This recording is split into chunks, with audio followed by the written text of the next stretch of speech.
Bismillahirrahmanirrahim. Let's talk about biosensors which can be used to detect the presence of different hormones in the environment, in the different environmental samples. Now, endogenous hormones either उनका origin human beings हो या wildlife हो, those have been finding their way to the environment due to different reasons.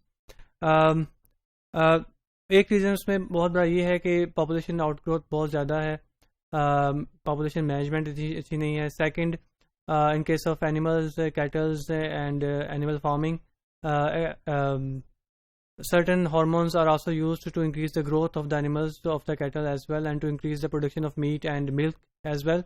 Although all those steroids and hormones can find their way to the environment, to the soil, to water bodies as well, and therefore these can cause so many negative effects on different life forms, including human beings as well.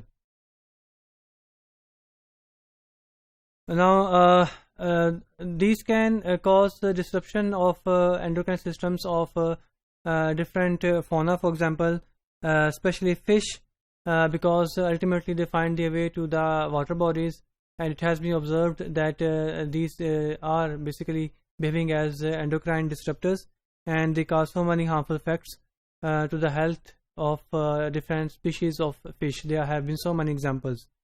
And now their widespread use and their capability to induce responses in fish, it has led to standardizing their concentrations and limiting their concentrations, and that how much it should be present or not. And this has also led to so much research in this field, and that how we can reduce the use of these external hormones or steroids to increase the meat production and milk production in cattle and in the different types of farmings, or how can we contain their usage. Now, as they find their way to the environment, to water bodies and to different soil, they can ultimately find their way to different life forms as well, including human beings as well, and this can cause serious health effects.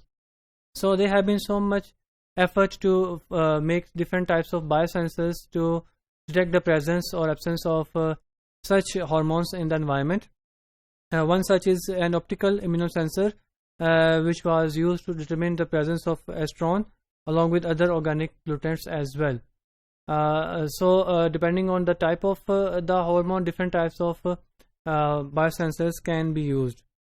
New biosensing strategies are being devised as well for the control of hormone residues which are present in different samples and in farmed animals' meat as well.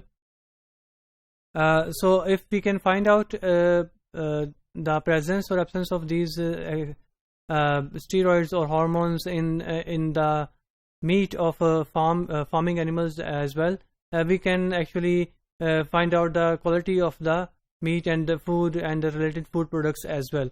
So such biosensors not only can tell us the quality of environment, but these can also be used to check the quality of food products as well, whether the food contains these external hormones and steroids or not. This was about how biosensors can be used to detect different hormones and steroids in environment, in different samples and in food samples as well. I'll see you in next lessons.